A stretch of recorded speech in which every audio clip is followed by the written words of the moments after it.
اعوذ باللہ من الشیطان الرجیم بسم اللہ الرحمن الرحیم۔ سورہ مزمل آیت نمبر 4 تک تفسیر مکمل ہوئی۔ آیت نمبر 5 ہے کہ ہم آپ پر ان قریب ایک ایسی بات ڈال رہے ہیں جو بہت بھاری ہے، ذمہ داری کے لحاظ سے بھی اور عمل کے لحاظ سے بھی۔ تو سورہ مزمل میں تہجد کے لیے آپ کو اٹھنے کی ترغیب دی گئی اور اس میں آپ کے لیے اس کو لازم قرار دیا گیا کہ آپ اٹھیے اور نصف رات یا 1/3 یا 2/3 رات تک تہجد میں مصروف رہیے، اور اس میں وجہ بتا دی کہ کیا کریں، قرآن کریم کو ترتیل کے ساتھ ادا کریں۔ تو ساتھ ان کی ایک اور بات بتا دی کہ یہ رات کا جو اٹھنا ہے یہ انسان کے نفس کے اوپر بہت بھاری ہے، چونکہ لہذا جب انسان اس عادت کو اختیار کرے گا تو اس کو اپنے نفس کے کچلنے میں زیادہ مشقت محسوس نہیں ہوگی، اور قرآن کریم کو اس میں ترتیل کے ساتھ پڑھیے، کیونکہ اللہ نے وجہ بتائی کہ آگے ان قریب آپ پر ایک بہت بھاری ذمہ داری آنے والی ہے۔ تو لہٰذا جب آپ اپنے نفس کو کچلنے کے عادی ہوں گے اور اس سے قرآن کو ترتیل کے ساتھ پڑھنے کے عادی ہوں گے تو وہی قرآن آپ کو آگے ذمہ داری کے طور پر دیا جا رہا ہے، آپ اس ذمہ داری کو بھی بہتر طور پر انجام دے سکیں گے۔ اور قرآن کریم کو قول ثقیل اس لیے فرمایا، بھاری بات اس لیے فرمایا، ایک تو اس وجہ سے کہ اس کے اندر احکامات ہیں، حلال کے، حرام کے، جائز کے، ناجائز کے، حدود کی پابندی ہے، اور یقیناً ان چیزوں کے اوپر پابندی کے ساتھ عمل کرنا انسانی طبیعت پر بہت ہی بھاری ہے۔ ہاں، جس کے لیے اللہ اس کو آسان فرما دے،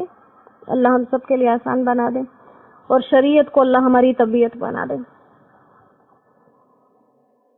اور دوسرا اس کو قول ثقیل اس لیے فرمایا کہ جب قرآن کریم نازل ہوتا آپ صلی اللہ علیہ وآلہ وسلم ایک شدت، ایک بوجھ محسوس کرتے تھے، اور جیسے روایات سے ثابت ہے کہ سخت سردی کے زمانے میں بھی آپ کو پسینے آ جاتے تھے، اور اگر آپ کسی اونٹنی وغیرہ پر سوار ہوتے تو وہ بوجھ کی وجہ سے اپنی گردن ڈال دیتی تھی۔ اور جیسے ایک دوسری جگہ پر ہے کہ آپ کئی صحابہ کرام سے یہ بات روایت کی گئی ہے کہ نزول وحی کے وقت ہم آپ کے پاس ہوتے، جیسے زید بن ثابت رضی اللہ تعالیٰ عنہ کی روایت تھی کہ میں ایک دفعہ آپ کے پاس بیٹھا ہوا تھا، آپ پر وحی کے آثار نمودار ہونا شروع ہوئے، اور آپ کی ران میری ران پر رکھی تھی، تو آپ کی ران کا جو بوجھ تھا وہ اتنا بڑھ گیا کہ مجھے لگا کہ میری ران اس سے ٹکڑے ٹکڑے ہو جائے۔ تو لہٰذا اس آیت میں کہ ہم ان قریب آپ پر ایک بھاری بوجھ، بھاری بات ڈالنے والے ہیں، اس میں اس طرف اشارہ ہے کہ جو نماز تہجد کا حکم انسان کو دیا گیا ہے، اس لیے دیا گیا ہے کہ انسان جو ہے وہ مشقت اٹھانے کا عادی بن جائے، کیونکہ رات کو نیند سے اٹھنا اور عبادت میں مصروف ہو جانا یہ نفس کے خلاف سب سے بڑا جہاد ہے، اور اسی کی وجہ سے انسان کے لیے مشکل سے مشکل حکم کو برداشت کرنا آسان ہو جاتا ہے، جیسے صحابہ کرام نے کیے۔ ہم جب وہ واقعات سنتے ہیں تو ہمارے جو وہ رونگٹے کھڑے ہو جاتے ہیں، ہمیں مشکل لگتے ہیں وہ کام جو ان کے لیے بہت ہی آسان تھے۔ تو کہا کہ یہ آپ کو تہجد کی نماز کی پابندی اس لیے کرائی جا رہی ہے کہ آپ اس ذمہ داری کے لیے مزید تیار ہو جائیں، اور پھر اس کے بعد یہ حکم کہ ہم ان قریب آپ پر ایک بہت وزن والی بات ڈالنے والے ہیں، یہ آپ صلی اللہ علیہ وآلہ وسلم کے ساتھ خاص ہے، اور جو اس سے اگلی آیت ہے وہ حکم عام ہے آپ کے لیے بھی اور آپ کی امت کے لیے بھی، کہ اِنَّا نَاشِئَةَ اللَّيْلِ، یہ جو رات کے وقت اٹھنا ہے، یہ رات کے وقت اٹھنا یہ سختی سے نفس کو روند دیتا ہے، اور اس وقت بات انسان کی سیدھی نکلتی ہے۔ حدیث مبارکہ کے اندر بہت سی ترغیبیں آئی ہیں تہجد کی نماز کے لیے، اور اس میں سے ایک یہ کہا گیا ہے کہ تہجد کی نماز جو ہے یہ صالحین کا طریقہ ہے، اور جتنے بھی لوگ، یہ ہم تشہد کے اندر پڑھتے ہیں نا کہ السلام علینا وعلی عباد اللہ الصالحین، کہ ہم پر اور اللہ کے صالح بندوں پر، تو یہ صالح کون ہیں؟ تہجد پڑھنے والے۔ تہجد کے پڑھنے والوں کو صالحین کہا جاتا ہے۔ تو جو لوگ نماز تہجد کے پابند ہوتے ہیں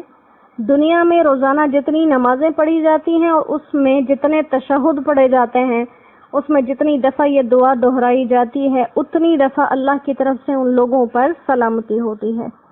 جو تہجد کی نماز پڑھتے ہیں، کیونکہ صالحین پر سلام ہے۔ تو کہا کہ یہ جو رات کا اٹھنا یہ نفس کو روند دیتا ہے۔ تو اس میں مختلف اقوال ہیں کہ یہ رات کی نماز جس کو ناشئۃ اللیل کہا گیا، یہ کب سے کب تک بنے گا؟ تو اس میں بہت سی باتیں ہیں۔ حضرت عائشہ رضی اللہ تعالیٰ عنہ نے فرمایا کہ انسان جب سو جائے اور اس کے بعد رات کی نماز کے لیے اٹھے تو اس کو ناشئۃ اللیل کہتے ہیں، یعنی تہجد کے لیے اٹھے لیکن اس سے پہلے سو گیا ہو۔ تو ان کے قول کے مطابق انسان جب رات کو عشاء کے بعد سو جاتا ہے اور پھر رات کے جس بھی پہر میں اٹھ جائے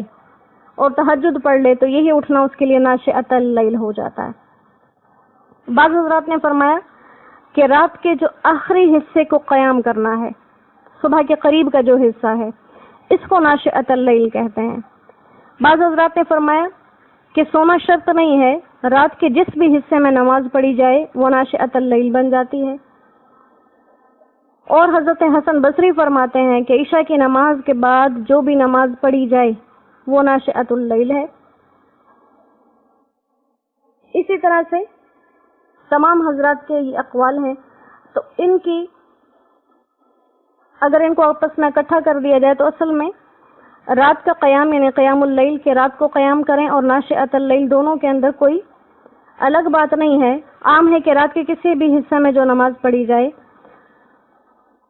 جو عشاء کی نماز کے بعد ہو تو وہ قیام اللیل بھی بن جاتا ہے، ناشئۃ اللیل بھی بن جاتا ہے۔ لیکن آپ صلی اللہ علیہ وآلہ وسلم، آپ کے صحابہ، آپ کے تابعین اور امت کے عام صلحاء کا یہ عمل رہا ہے کہ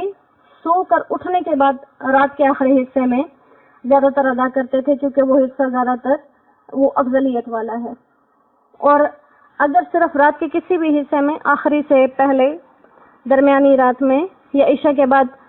جیسے ہمارے ہاں مثال کے طور پہ اگر ہم عشاء کی نماز 9 بجے پڑھ لیں اور سو جائیں 11 بجے واپس جاگ جائیں تو 11 بجے بھی پڑھنے سے وہ تہجد ہی کی نماز ہوگی اگر عشاء پڑھ چکے ہیں۔ اور اگر عشاء نہیں پڑھی، پہلے عشاء پڑھ لی پھر تہجد کی نیت سے نوافل ادا کر لیا تو بھی تہجد ادا ہو جائے گی۔ تو سنت پوری رات میں سونے کے بعد جب بھی اٹھ کر پڑھ لیں یا جاگے ہوئے ہیں لیکن رات کے کسی بھی پہر میں تہجد کی نیت سے نوافل پڑھ لیں تو وہ ادا ہو جائیں گے، لیکن افضلیت رات کے آخری حصے میں ہے۔ اب یہاں پر ایک اس لفظ کے متعلق بات ہے، کہیں کتابوں میں نہیں لکھی ہوئی ہے لیکن ہم جیسے روزمرہ اپنی زندگی گزارتے ہیں نا، اس حوالے سے یہاں ناشئہ کا لفظ ہے، اور یہ جس طرز پر لکھا ہوا ہے اگر اس کو ہم سادہ پڑھتے ہیں نا تو یہ ناشتہ بن جاتا ہے۔ تب یعنی قرآن کو جب ہم اپنے طرز پر لاگو کرتے ہیں، وہ جیسے صحابی رضی اللہ تعالیٰ عنہ نے کیا کہ ہم نے اس قرآن میں تمہارا ذکر کر رکھا ہے،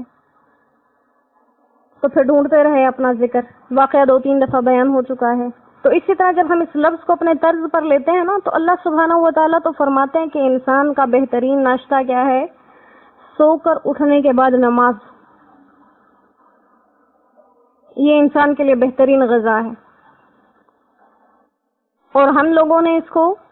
اپنا ناشتہ کیا بنا لیا کہ سو کر اٹھنے کے بعد ڈھیر سارا کھایا جائے تاکہ وہ سونے کے دوران جو ہم سے چھوٹ گیا کھانا پینا اس کی تلافی ہو جائے۔ تو یہ ہمارے اعمال ہیں اور یہ ہمارے رب کے حکم ہیں، اسی لیے ہماری زندگیوں کے اندر سکون نہیں ہے۔ ہماری آنکھ اس بات سے کھلتی ہے کہ ناشتے کے لیے دیر ہو رہی ہے، اور یہ وہ والا ناشتہ جو کھانے والا، یہ اگر اس ناشتے کی فکر ہوتی ہے جس ناشتے کا اللہ نے ذکر کیا ہے تو یہ بڑی کمال کی ہماری زندگی بن جاتی۔ تو اللہ سبحانہ و تعالی ہمیں یہ ناشتے کا فرق سمجھا دے کہ ہمیں صبح اٹھ کر کون سا ناشتہ کرنا ہے، نماز والا کرنا ہے یا کھانے والا۔ بہرحال یہ نہ کوئی کتابی بات ہے نہ کہیں تفسیروں میں لکھا ہے، بس بات سے ایک بات اللہ نے ذہن میں ڈال دی، اللہ کمی کوتاہی معاف فرمائے۔ تو کہا کہ یہ جو رات کے وقت کا اٹھنا ہے اس میں اشد وطأ، پہلا فائدہ کیا ہے کہ نفس کچلا جاتا ہے۔ یہ جو وطأ کا لفظ ہے اس کو قرات میں 2 طرز پر پڑھا جاتا ہے، ایک تو اسی طرح جیسے یہاں لکھا ہوا ہے واو کے زبر اور تھوا کے سکون کے ساتھ. اس صورت میں اس کا مطلب ہوتا ہے کچل دینا، روند دینا. تو مطلب یہ ہے کہ رات کی یہ جو نماز ہے یہ انسان کے نفس کو کچلنے میں بہت زیادہ مددگار ہے. اور اگر کوئی اپنے نفس کو قابو میں رکھنا چاہے اور ناجائز خواہشات سے بچنا چاہے تو تہجد میں اٹھ کر نماز پڑھ لیا کرے. اور دوسری قرات میں جو کہیں کہیں پر ہے اس میں وطوعن ہے، یعنی واو کے زیر کے ساتھ اور طوا پر زبر، اور اس وقت اس کا مطلب ہے موافق ہونا، موافقت پیدا کرنا. تو پھر اس صورت میں مطلب یہ ہے کہ رات کے وقت یہ جو نماز کے لیے اٹھا جاتا ہے تو انسان کا دل، اس کی نظر، اس کی کان، اس کی زبان، سب چیزوں میں آپس میں موافقت پیدا ہو جاتی ہے. اور موافقت ایسے پیدا ہوتی ہے کہ انسان مکمل اپنی عبادت کی طرف متوجہ رہتا ہے. جیسے ہم خود اگر کبھی تہجد پڑھیں تو ہمیں اس چیز کا اندازہ ہو جاتا ہے کہ دن کے وقت میں سارے اوقات میں نماز کا پڑھنا اور یہ تہجد کے وقت میں نماز کے پڑھنے میں بہت زیادہ فرق ہوتا ہے. کہ دن کے وقت انسان اسی شش و پنج میں ہوتا ہے، ابھی کوئی بلا لے گا، ابھی کوئی آ جائے گا، ابھی یہ کام کرنا ہے، ابھی اس سے فارغ نہیں ہوئے، ان چیزوں میں رہتا ہے. اور رات کے وقت نہ کسی کے بلانے کا خطرہ ہوتا ہے، نہ کسی کے آنے کا خطرہ ہوتا ہے.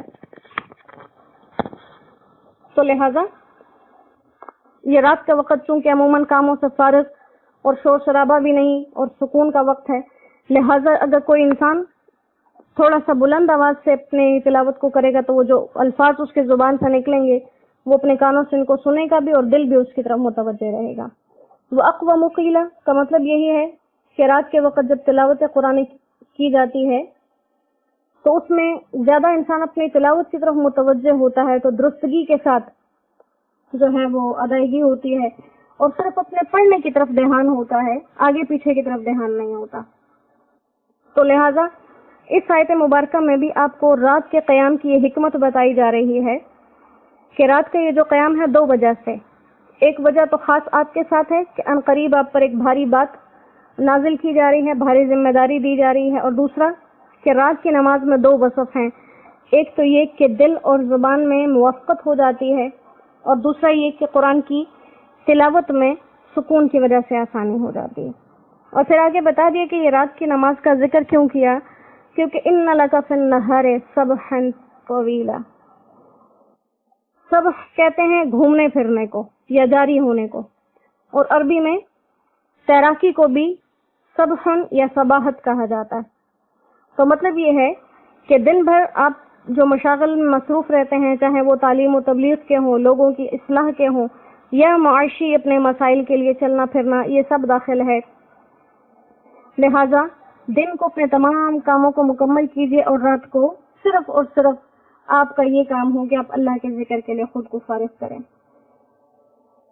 تو یہ بھی آپ صلی اللہ علیہ وآلہ وسلم اور آپ کی امت کے لیے حکم عام ہے کہ دن میں تو آپ صلی اللہ علیہ وآلہ وسلم اور آپ کے دوسرے صحابہ کرام اور جیسے اہم عام انسان بھی اپنے مشاغل میں مصروف رہتے ہیں. تو رات کا وقت اس لیے ہونا چاہیے کہ انسان اپنی ضرورت کے مطابق اپنی نیند پوری کر لے. اور الحمدللہ ہماری نیند کی ضرورت تو 14-15 گھنٹے سونے سے بھی پوری نہیں ہوتی. اللہ ہماری نیندوں کو مختصر فرما دے. ایک عالم فرما رہے تھے ایک دفعہ کہ نیند کی مثال جو ہے وہ لسی کی طرح ہے کہ اس کو اگر گاڑھا رکھنا چاہیں اور کم رکھنا چاہیں تو بھی رہ سکتی ہے، اس میں جتنا پانی ڈال کے اس کو لمبا کرنا چاہیں تو وہ لمبی ہو جاتی ہے. تو اسی طرح نیند ہے، اگر انسان کم سوئے تو بھی ضرورت پوری ہو جاتی ہے اگر عادت بنا لے. اور کم سونے کا مطلب 1-2 گھنٹے بھی سونا نہیں، اتنا سونا ہو کہ جس کے بعد انسان اپنے معمولات